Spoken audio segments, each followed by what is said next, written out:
कोशी प्रदेशको छापाबाट। साना खबर या ठुला खबर जसले समाजलाई सकारात्मक दिशातर्फ डोर्याउँछ या त्यस्ता खबर जसले सम्बन्धित पक्षलाई सचेत बन्न खबरदारी गर्छ। खबर हर पल अनि निरन्तर देशैभर भएका हाम्रा खबरदाताहरूको सामूहिक प्रस्तुति एभिन्यूज@देशमा। आजलाई आउनुहोस् सुरु गरौँ। नेपाल कम्युनिस्ट पार्टी धवलागिरी ब्युरोको आयोजनामा बागलुङमा एमसीसी परियोजना र राष्ट्रिय स्वाधीनताको प्रश्न विषयको अन्तर्क्रिया कार्यक्रम सम्पन्न भएको छ। एमसीसी विरुद्ध भिन्न चरणमा निरन्तर सङ्घर्षको कार्यक्रम गर्दै आइरहेको नेपाल कम्युनिस्ट पार्टीले बागलुङमा पनि जिल्लाका राजनीतिक दलहरूसँग अन्तर्क्रिया गरेको हो। कार्यक्रममा नेपाल कम्युनिस्ट पार्टीका स्थायी कमिटी सदस्य अनिल सिंहले एमसीसी र राष्ट्रिय स्वाधीनताको प्रश्नबारे अवधारणा प्रस्तुत गरेका थिए। अवधारणा पत्र प्रस्तुत गर्दै एमसीसीको विरुद्धमा मोर्चा बनाएर आफूहरू अगाडि बढेको बताउँदै नेपालमाथि अमेरिकाको हस्तक्षेप सुरु भएको धारणा राखेका थिए। एमसीसी चीन घेर्ने रणनीतिका साथ आएको भन्दै नेपाल अमेरिकाको कब्जामा पुग्न लागेकाले यस विषयमा सबै नागरिक सचेत बन्नुपर्ने बेला आएको बताए। सो अवधारणा पत्रमा कार्यक्रममा सहभागी जिल्लाका राजनीतिक दलका प्रमुख तथा प्रतिनिधिले टिप्पणी गरेका थिए। बुटवल उद्योग वाणिज्य संघको नयाँ नेतृत्वको लागि हरिप्रसाद अर्याल प्यानलको उम्मेदवारी घोषणा गरिएको छ। यही असोज 19 गतेदेखि 22 गतेसम्म हुन लागेको संघको 70औं वार्षिक साधारण सभा तथा 25औं अधिवेशनबाट संघको नेतृत्व लिनको लागि अध्यक्ष पदमा संघका पूर्व वाणिज्य उपाध्यक्ष समेत रहेका हरिप्रसाद अर्यालले उम्मेदवारी घोषणा गरेका छन्। उनको प्यानलबाट वरिष्ठ उपाध्यक्ष पदमा टङ्कप्रसाद गैरे, उद्योग उपाध्यक्षमा सूरज भट्टराई, वाणिज्य उपाध्यक्षमा विमल राज भट्टराई, महासचिवमा मुक्ति अधिकारी, कोषाध्यक्ष पदमा वसन्त प्रसाद ढकाल, सचिव पदमा भेषराज गैरे र सहकोषाध्यक्ष पदमा धनकुमारी सविता खनालले उम्मेदवारी दिने घोषणा गरेका छन्। उम्मेदवारी घोषणा गर्दै अध्यक्ष पदका उम्मेदवार हरिप्रसाद अर्यालले गौरवमय इतिहास बोकेको बुटवल उद्योग वाणिज्य संघले नयाँ सोच, कार्यशैली, व्यवसाय मैत्री कार्यक्रम दिन सक्ने चलायमान नेतृत्वको आवश्यकता महसुस गरी आफूले नेतृत्वमा उम्मेदवारी दिने बताए। उनले उम्मेदवारी घोषणा गर्दै आफू र आफ्नो समूह विजयी भएमा संस्था नयाँ तरिकाले अगाडि बढाउने उद्देश्य राखेको बताए। यो समूहले पदाधिकारी सहित कार्य समिति सदस्यको उम्मेदवारी पनि घोषणा गरेको छ। तानसेन टुडी खेलमा पाल्पा सुरक्षा समितिको योजनामा घटाएको कृत्रिम घटना पूर्व तयारी अभ्यास गरिएको छ। गृह मन्त्रालयको आयोजनामा पाल्पाका 3वटा सुरक्षा निकायको सहयोग र तानसेन नगरपालिकाको समन्वयमा टुडी खेलमा आग लागेको कृत्रिम घटना घटाई अभ्यास गरिएको छ। घटनामा 3वटा सुरक्षाकर्मी र स्थानीयवासीको सहयोगमा व्यवस्थित योजनाबद्ध तरिकाबाट आगलागी नियन्त्रण, उद्धार तथा घाइतेहरूको उपचारको व्यवस्था गरिएको थियो। पाल्पामा गत वर्ष 300 भन्दा बढी वन जंगलमा आगलागी भएको, कैयौं व्यक्तिहरू घाइते भएको, ठूलो रूपमा धनजनको क्षति भएकोले यस्ता विपद घटनालाई कम भन्दा कम क्षतिमा न्यूनीकरण गर्ने, सुरक्षाकर्मीहरूसँग भएको आवश्यक सरसामानहरू परिचालन गर्ने, अपुग तथा नपुगेका सरसामानहरूको व्यवस्थापन गर्ने पूर्व तयारीको लागि जिल्लाका 3वटा सुरक्षा निकाय, विभिन्न सङ्घ संस्था र स्थानीयवासी बीच समन्वय सहकार्य बढाउने उद्देश्यले पूर्व अभ्यास कार्यक्रम गरिएको प्रमुख जिल्ला अधिकारी बन्धु प्रसाद वास्तोलाले बताए।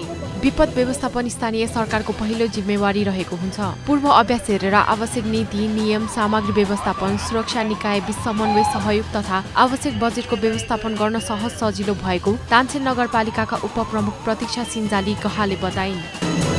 श्रीकृष्ण प्रणामी युवा परिषद झापाले 33औं वार्षिक साधारण सभा सम्पन्न गरेको छ। शनिबार बिर्ताबोर्ड 4 स्थित प्राणनाथ सामुदायिक सत्संग भवनमा साधारण सभा गरिएको हो। युवा परिषद केन्द्रीय उपाध्यक्ष टङ्क प्रसाद ओझाको प्रमुख आतिथ्यता तथा परिषद झापा अध्यक्ष टहलदास ओलीको अध्यक्षतामा भएको कार्यक्रममा स्वागत परिषद झापा उपाध्यक्ष सुरज सापकोटाले गरेका थिए। परिषद झापा सचिव मोहन अधिकारीले सञ्चालन गरेको कार्यक्रममा परिषद झापाका कोषाध्यक्ष कुमार कार्कीले आर्थिक प्रतिवेदन प्रस्तुत गरेका थिए। ओलीले अध्यक्षको वार्षिक प्रगति विवरण सार्वजनिक गरेको कार्यक्रममा झुमा माताजीले आर्चिनन वचन दिएकी थिइन्। साथै प्राणनाथ भवन युवा परिषद अध्यक्ष खगेन्द्र कुँवरले सहभागीलाई स्वागत गरेका थिए।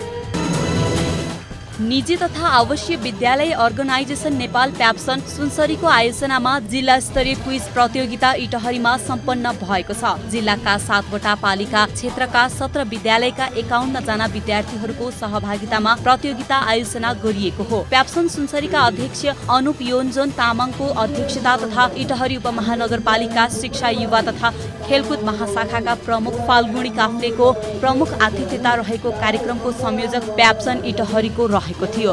प्याप्सनले विभिन्न समयमा अतिरिक्त क्रियाकलापहरू गर्दै आएको छ। विद्यार्थीलाई सामान्य ज्ञान पनि सिकाउनु पर्छ भन्नका लागि क्विज कार्यक्रम आयोजना गरिएको प्याप्सन सुनसरीका अध्यक्ष अनुप योन्जन तामाङले जानकारी दिए। उनले प्याप्सनमा आबद्ध विद्यार्थीहरूलाई योग र ध्यानमा पनि लगाइरहेको समेत बताए। कार्यक्रममा गत वर्ष प्रथम हुने इनरुवा नगरपालिका वडा नम्बर 5 मा रहेको नवयुग एकाडेमीका प्रबन्ध निर्देशक खगेन्द्र पोखरेललाई सिल्ड प्रदान गरिएको थियो। कक्षा 8 देखि 10 सम्मका विद्यार्थीको सहभागिता रहेको क्विज प्रतियोगिता अन्तर्गत यसपटकको प्रतियोगितामा प्रथम little flower boarding school Itahari, द्वितीय the master boarding school Inaruwa, तृतीय जय सप्तकोशी बोर्डिङ स्कुल प्रकाशपुर र सान्तोनामा पशुपति बोर्डिङ स्कुल इटहरी निम्न माध्यमिक विद्यालय भएका छन्।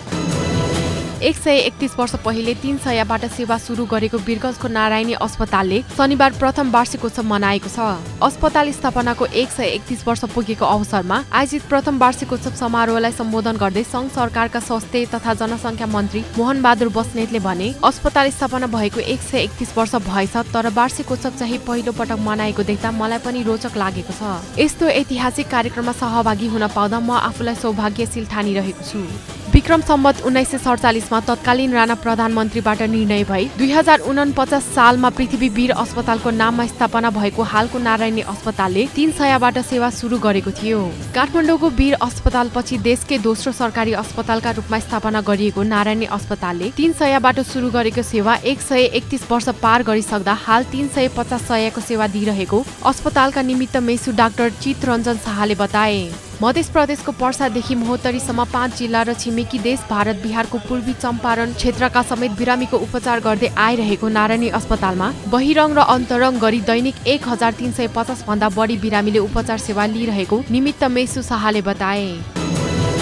बिरामीहरूका लागि आवश्यक पर्ने रगत सहज रूपमा उपलब्ध गराउन सकियोस् भनेर सुनसरीको खनारमा आयोजित रक्तदान कार्यक्रममा 30 जनाले रक्तदान गरेका छन्। भोजपुर समाज सेवा केन्द्र सुनसरी, स्वतन्त्र नागरिक समाज सुनसरी र नेपाल रेड क्रस सोसाइटी खनारको संयुक्त आयोजनामा रहेको रक्तदान कार्यक्रममा 30 जना महिला पुरुषले रक्तदान गरेका हुन्। स्वतन्त्र नागरिक समाज सुनसरीका अध्यक्ष मोहन ढकालको अध्यक्षता तथा कोशी प्रदेश सभा सदस्य रोहित बहादुर कार्कीको प्रमुख आतिथ्यता रहेको थियो। नेपाल रेड क्रस सोसाइटी रक्त सञ्चार केन्द्र धरानको प्राविधिक सहयोग रहेको थियो। कार्यक्रममा इटहरी उपमहानगरपालिका वडा नम्बर 12 का वडा अध्यक्ष भुवनराज पोखरेल, इन्खा एकीकृत अस्पतालका सञ्चालक डाक्टर खगेन्द्र ओली लगायतका अतिथिहरूको सहभागिता रहेको थियो।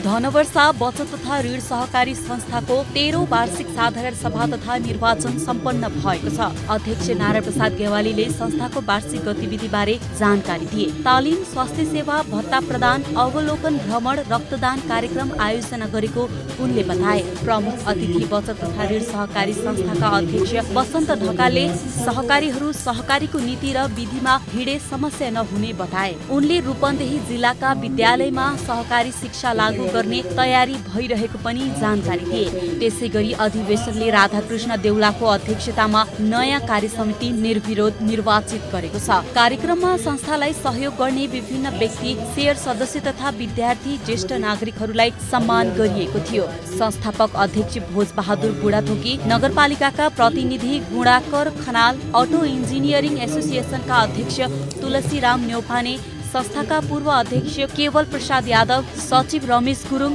ज्योति भण्डारी, प्रेम फौदार लगायतले शुभकामना मन्तव्य राखेका थिए।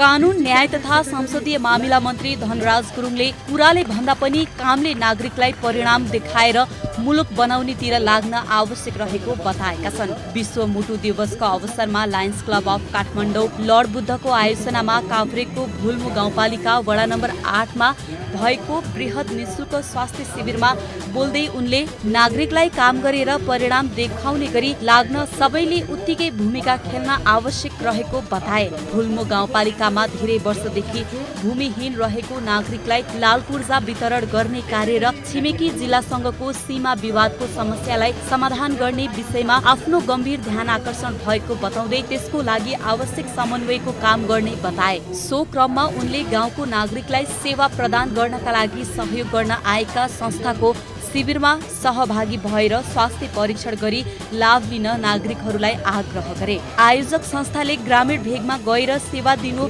सराहनीय रहेको बताउँदै उनले यस्तो कार्यलाई निरन्तरता दिन आयोजकहरूलाई आग्रह गरे। नेपालगञ्ज स्थित सहयोगापेक्षी मानवको सेवा गर्दै आएको नील सागर सेवाश्रमले 7औं वार्षिक उत्सव मनाएको छ। 2073 असोज महिनादेखि सहयोगापेक्षी मानवको सेवा गर्ने उद्देश्यले नेपालगञ्जको शान्तिनगरमा स्थापना भएको नील सागर सेवाश्रमले 7औं वर्ष पूरा गरी 8औं वर्ष प्रवेश गरेको उपलक्ष्यमा 7औं वार्षिक उत्सव मनाएको हो। कोरोना पछि थालिएको आर्थिक अभावका कारण मुठी दान गर्ने मनकारीहरूबाट पनि चाहे जस्तो सहयोग जुट्न नसकेपछि आश्रममा सेवा लिइरहेका सहयोगापेक्षी मानवहरूको साँझ बिहानको छाक टार्न समेत धौधौ हुँदै गएको नील सागर सेवाश्रमकी संस्थापक अध्यक्ष सरिता खन्नालले बताइन्। पछिल्लो समय नील सागर सेवाश्रमलाई सहयोगको अवस्था घट्दै गएकोले व्यवस्थापनको चुनौतीसँगै आर्थिक सङ्कट बढ्दै गएकाले सहयोग कम हुँदै जानु र आश्रममा सहयोगापेक्षी मानिसहरूको संख्या थपिँदै जानुले खाना नास्तादेखि घर भाडा समेत जुटाउन समस्या भएको बताइन्। कार्यक्रममा बोल्दै अध्यक्ष खनालले एउटा घर चलाउन त निकै कठिन पर्छ भने सेवाश्रममा रहेका सहयोगापेक्षी मानिसहरूको सेवा गर्नु जटिल भएको भन्दै यो अभियानमा दानदाता स्थानीय तह लगायत सबैले हातेमालो गरिदिन आग्रह गरिन्। 7औं वार्षिक उत्सव कार्यक्रमका प्रमुख अतिथि लुम्बिनी प्रदेशका आर्थिक मामिला मन्त्री धनबहादुर मास्कीले नील सागर सेवाश्रम बनाउँदै गरेको आफ्नै भवन आर्थिक अभावका कारण अलपत्र परेकोले आफ्नै कार्यकालमा सम्पन्न गरिदिने प्रतिबद्धता जनाएका छन्। गुल्मीको पर्यटन प्रवर्धनका लागि महोत्सव सञ्चालन हुनुभएको छ। जिल्लाको रेसुङ्गा नगरपालिका वडा नम्बर 9 अन्तर्गत उपल्लो तमघासमा गुल्मी उद्योग संघले महोत्सवको आयोजना गर्न लागेको हो। शनिबार पत्रकार सम्मेलन मार्फत कार्तिक 15 गतेदेखि 25 गतेसम्म गुल्मीमा ऐतिहासिक प्रथम गुल्मी महोत्सव सञ्चालन हुन लागेको उद्योग संघ गुल्मीका अध्यक्ष नवराज भुसालले जानकारी गराए। नेपालीको मुख्य चाड दशैं र तिहारको बीचमा गुल्मी आउने मानिसहरूका लागि बिदाको अवसर पारेर गुल्मीको पहिचान गराउनका लागि महोत्सव आयोजना गर्न लागि हो। महोत्सव सञ्चालनका लागि संघले अध्यक्ष नवराज भुसालको संयोजकत्वमा मूल समारोह समिति गठन गरेको छ। महोत्सव व्यवस्थापनका लागि संघले विभिन्न समितिहरू गठन गरेर तयारी सुरु गरेको छ। 11 दिनसम्म चल्ने गुल्मीको ऐतिहासिक प्रथम गुल्मी महोत्सवमा 1 लाख दर्शक भित्र्याउने र 60 करोड बराबरको आर्थिक कारोबार हुने अपेक्षा गरिएको छ। कन्काई धाम धार्मिक विकास संस्थाको आगामी असोज 15 गते हुने निर्वाचनमा 2 प्यानल बीच कडा प्रतिस्पर्धा हुने देखिएको छ। विभिन्न राजनीतिक दलको साझा प्यानलको तर्फबाट अध्यक्ष पदका उम्मेद्वार नरेन्द्र प्रसाद फुयालको समूह र स्वतन्त्र प्यानलका तर्फबाट अध्यक्षका उम्मेद्वार शेरबहादुर थापा नेतृत्व समूह बीच कडा प्रतिस्पर्धा हुने आंकलन गरिएको छ। चुनावी मिति नजिकिएसँगै दुवै प्यानलले प्रचार तीव्र बनाएका छन्। यही क्रममा साझा प्यानलले शुक्रबार पत्रकार भेटघाट मार्फत 20 बुँदे प्रतिबद्धता पत्र सार्वजनिक गर्दै निर्वाचनमा आफ्नो समूहको जित निश्चित रहेको दावी गरेको छ। अर्काखाँचीको सन्धिखर्क नगरपालिकाले नगरभित्रका 64 स्थानमा सीसी क्यामेरा जडान गरेको छ। नगरपालिकाको कार्यालय वरिपरि 12वटा वडा कार्यालय, सन्धिखर्क र चुत्राबेसी बजारको मुख्य चोक तथा गल्लीका साथै धार्मिक तथा पर्यटकीय स्थलमा सीसी क्यामेरा जडान गरेको नगरपालिकाका रोजगार शाखा संयोजक हिरामणि पराजुलीले बताए। नगरका विभिन्न स्थानमा हुने चोरी, डकैती घटना, दुर्घटनामा कमी गर्न तथा घटना भइहालेमा जानकारी लिन तथा नगर र वडा कार्यालयहरूमा सुशासन कायम गर्न सहजता प्रदान होस् भन्ने उद्देश्यका साथ नगरका विभिन्न स्थानमा सीसी क्यामेरा जडान गरिएको नगरपालिका प्रमुख प्रशासकीय अधिकृत खुमलाल भुसालले बताए। सीसी क्यामेरा हेरेर पछिल्लो समयमा भएका चोरी, डकैती तथा अन्य अपराधिक क्रियाकलापका झण्डै 1 दर्जन घटनाहरू पत्ता लागेको बताए। रूपन्देहीको तिलोत्मा नगरपालिकाको मणिग्राममा भूमि ग्रुपले एउटै छानामुनि सबै निर्माण सामग्री उपलब्ध गराउने उद्देश्यका साथ सिद्धार्थ भूमि ग्रुप सञ्चालनमा ल्याएको छ। कोरोनाका कारण मुलुकमा आर्थिक मन्दी छाइरहेको बेला तिलोत्मा नगरपालिकाको मणिग्राममा करिब 60 करोडको लगानीमा सिद्धार्थ भूमि ग्रुप सञ्चालनमा आएको हो। लामो समयदेखि विभिन्न उद्योग व्यापारका क्षेत्रमा राम्रो अनुभव बटुलेका युवा उद्यमी व्यवसायीले यो निर्माण र इन्टेरियर सामानको थोक बिक्री केन्द्र सञ्चालनमा ल्याएका हुन्। अहिले रूपन्देहीको मणिग्राम, बुटवल र काठमाडौँमा सञ्चालनमा ल्याएको यो बिक्री कक्ष केही समयपछि मुलुकका पोखरा, इटहरी, कोहलपुर लगायत अन्य महत्त्वपूर्ण शहरमा पनि शाखा विस्तार गर्ने योजना रहेको सिद्धार्थ भूमि ग्रुपका निर्देशक रितेश सिल्वाले बताए। 3 जना व्यवसायीको करिब 60 करोड लगानी रहेको छ, जहाँ 40 देखि 50 जनाले प्रत्यक्ष रोजगार पाएका छन्। भूमि ग्रुपको सञ्चालक नारायण केसीले सामान गुणस्तरीय भएको बताउँदै यसले ग्राहकको समय र मूल्य बचत हुने बताए। यो सोरुममा light, tile, furniture, sanitary, pipe and interior, fittings र विश्व प्रसिद्ध र नेपालका सबै जस्तो ब्रान्ड यहाँ उपलब्ध छन्।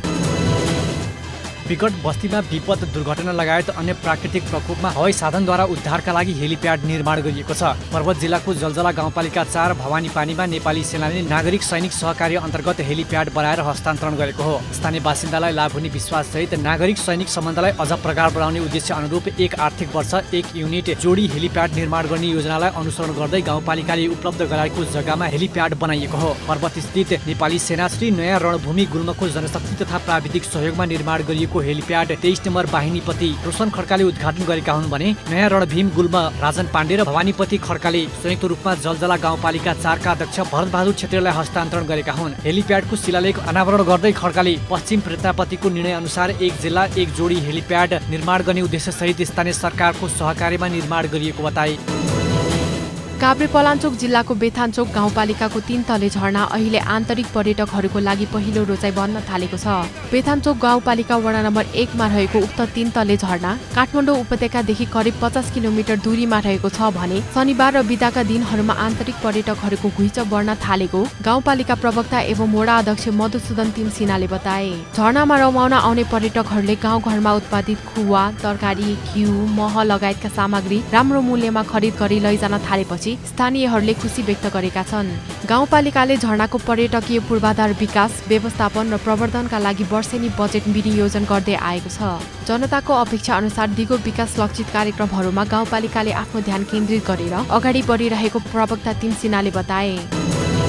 रङ्गेली स्थित मिनील्यान्ड इङ्ग्लिस बोर्डिङ स्कुलले करियर एन्ड लिडरसिप डेभलपमेन्ट कार्यशाला गोष्ठी सञ्चालन गरेको छ। जीवनमा आउने उतार चढावलाई सहजै स्वीकार गरी जीवन जिउनुपर्छ भन्ने अनेकन जीवन भोगाइका बारेमा अनुभूति सुनाइएको थियो। सञ्चारकर्मी अभिमुखकर्ता रूपेश श्रेष्ठलाई विद्यालयले आमन्त्रण गरेर विद्यार्थीहरूलाई एक दिने नेतृत्व लिने कुराबाट कहिले पछि पर्नु हुँदैन भनी विद्यार्थीमा उत्प्रेरणा जगाउने प्रयास गरिएको थियो। विद्यालयका कक्षा 10, 11 र 12 गरी 250 भन्दा बढी विद्यार्थीहरूको सहभागितामा उक्त कार्यक्रम गरिएको थियो। कार्यक्रममा विद्यालयका शिक्षक, कर्मचारी लगायतको समेत उपस्थितिमा कार्यक्रम गरिएको थियो।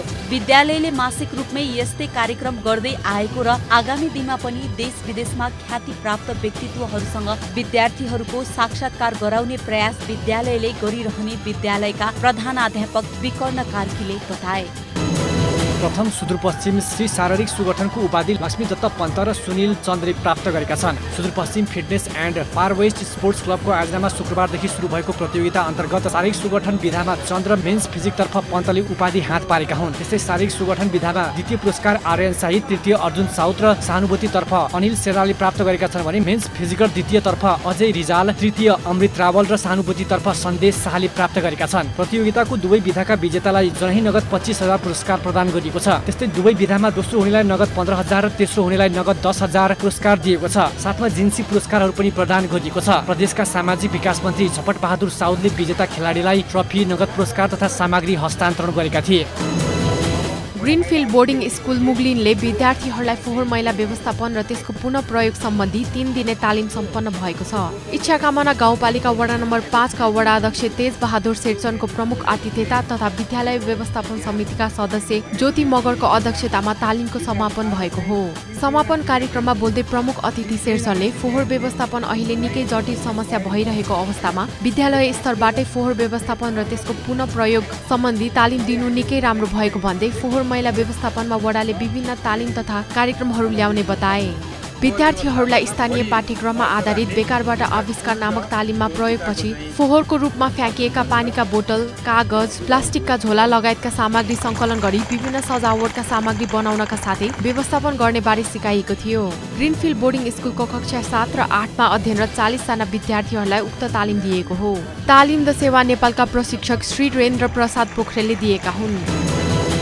गुल्मीको सदरमुकाम तम्घासमा सञ्चालन भएको फुलचोक कप 2080 को उपाधि रिडर्स पब्लिक हाई स्कुलले हात पारेको छ। तम्घासमा गत 4 दिनदेखि सञ्चालन भएको फुलचोक कप छात्रा फुटबल फाइनल खेलमा रिडर्स पब्लिक हाई स्कुलले महेन्द्र नमुना माध्यमिक विद्यालयलाई 0 विरुद्ध 4 गोलको अन्तरले पराजित गर्दै जित निकालेको थियो। कक्षा 10 सम्मका 11 वटा विद्यालयको सहभागिता रहेको उक्त खेलको सेमिफाइनलमा रिडर्स पब्लिक स्कुल र सिद्धबाबा माध्यमिक विद्यालय बीच प्रतिस्पर्धा भएको थियो। खेलमा पेनाल्टी सुटआउटमा 4-1 गोल अन्तरले रिडर्स पब्लिक हाई स्कुल फाइनलको खेलका लागि जित पक्का गरेको थियो। त्यस्तै सेमिफाइनल खेलमा महेन्द्र नमुना माध्यमिक विद्यालय र अर्जुन इङ्ग्लिस बोर्डिङ स्कुल बीच प्रतिस्पर्धा भएको थियो। उक्त खेलमा पनि पेनाल्टी सुट आउटमा 5-6 गोल अन्तरले महेन्द्र नमुना माध्यमिक विद्यालयले अर्जुन बोर्डिङ स्कुललाई पराजित गरेको थियो।